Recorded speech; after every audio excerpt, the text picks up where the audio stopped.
سب سے پہلے انسان آدم علیہ السلام.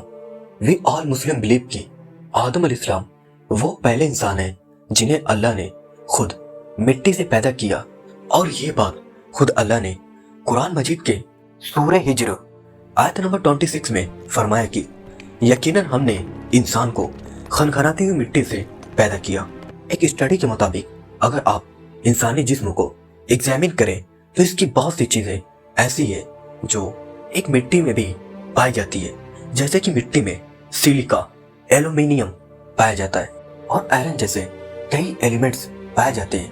اس کے علاوہ oxygen, carbon, hydrogen, nitrogen, calcium, potassium اور سوڈیم جیسے کئی ایلیمنٹس دونوں میں پائے جاتے ہیں. جس طرح مٹی میں پانی پایا جاتا ہے، اسی طرح ہماری باڈی میں بھی پانی پایا جاتا ہے 6 to 70%. جس طرح مٹی ارتھ کی نیچرل پروسیس سے ڈرائیو ہوتی ہے، اسی طرح ہماری باڈی کے بھی کئی کمپوننٹس ارتھ سے جڑے ہوتے ہیں، جیسے پلانٹس اینڈ اینیملز جن سے ہم دودھ، سبزیاں، پھل اور گوشت لیتے ہیں. اور جس طرح مٹی میں کمپلیکس مالیکولرز اسٹرکچرز مل کر کام کرتے ہیں، 60 to 70% ہمارا یہ پانی جسم بھی ہوتا ہے. ٹیشو سیلز اور آرگن سے مل کر کام کرتا ہے. اللہ نے انسان کو مٹی سے اس وجہ سے پیدا کیا ہے، جس طرح مٹی زمین سے جڑی رہتی ہے، انسان اور جانوروں کو پھل سبزیاں دیتی ہے، اسی طرح انسان غرور سے ہٹ کر لوگوں کے ساتھ اچھائیاں کرے. لیکن آج سے 160 سال پہلے ایک ایسا کانسیپٹ آیا جس نے تمام ریلیجیس لوگوں کو بالکل ہی حیران کر دیا. Theory of evolution. 1859 میں ایک شخص جس کا نام تھا چارلس ڈارون، جس نے اپنی ایک بک میں تھیوری آف ایوولوشن کو انٹروڈیوس کیا.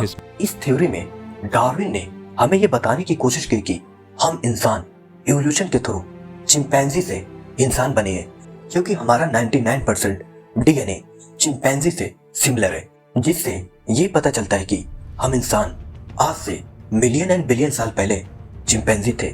لیکن وقت کے ساتھ ساتھ ایوولوشن ہوتا گیا اور ہم انسانوں کی باڈی میں چینجز آنے لگے اور ہم انسان سمجھدار ہو گئے. ڈارون نے جیسے اپنی اس تھیوری کو انٹروڈیوس کیا، اس کے بعد سے یہ تھیوری پوری دنیا میں فیمس ہو گئی اور آج آلموسٹ کہیں نہ کہیں سائنس بھی اس تھیوری کو سچ مانتی ہے، کیونکہ کئی ایسے سائنٹیفک ایویڈنس ہیں جو کہ اس تھیوری کو سپورٹ کرتے ہیں. And other side, کئی ایسے سائنٹسٹ بھی ہیں جو اس تھیوری کو سچ نہیں مانتے اور اسے ٹوٹلی ریجیکٹ کرتے ہیں. لیکن اگر اسلام کو دیکھا جائے تو یہاں کوئی بھی ایسا کانسیپٹ ایگزسٹ نہیں کرتا. آج دنیا کے سارے مسلمان یہی مانتے ہیں کہ حضرت آدم علیہ السلام اور حضرت حوا علیہ السلام اس دنیا میں انسانی شکل میں ہی آئے تھے. اور ایک سرپرائزنگ پوائنٹ کی The sun is now dead.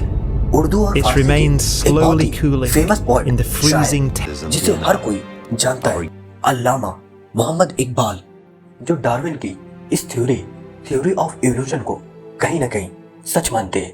ان کا بھی یہ ماننا تھا کہ حضرت آدم علیہ السلام اس دنیا میں تھیوری آف ایوولوشن کے تھرو ہی آئے ہیں، which means کہ حضرت آدم علیہ السلام کا جنت سے اس دنیا میں اپنی حیوانی شکل سے انسانی شکل میں یہ ایوولوشن کے تھرو ہی آنا ہے. یہ بات ٹھیک ہے یا نہیں، I don't know, بٹ آپ کو کیا لگتا ہے؟ Tell me in comment box. But evolution ہے یا نہیں یہ ایک الگ ٹاپک ہے. لیکن قرآن کی کچھ ایسی آیات ہیں جس سے ایوولوشن کی طرف ہنٹ ملتا ہے، لیکن یہ بالکل نہیں کہ انسان ایوولوشن کے تھرو ہی آیا ہے. فار ایگزامپل قرآن کی سورہ انبیاء آیت 30 میں کہ اللہ تعالیٰ نے یہ فرمایا کہ ہم نے کئی جاندار پانی سے پیدا کیے، جو کہ ایوولوشن بھی ہو سکتا ہے. دوسری طرف آپ صلی اللہ علیہ وسلم کی ایک حدیث جس میں آپ صلی اللہ علیہ وسلم نے فرمایا تھا کہ اللہ تعالیٰ نے آدم علیہ السلام کو 60 ہاتھ لمبا بنایا تھا، لیکن اس کے بعد ٹائم ٹو ٹائم انسانوں کی ہائٹ کم ہوتی گئی، جو کہ آف کورس ایوولوشن کے تھرو ہی ہوا ہے.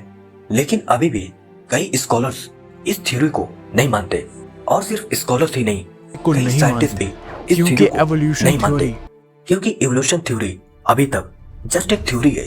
یہ کنفرم نہیں ہے کہ انسان واقعی بندر سے بنا ہے، کیونکہ اس ایوولوشن تھیوری میں کئی فلاز، خامیاں ہیں، جیسا کہ lack of transitional fossils, lack of observation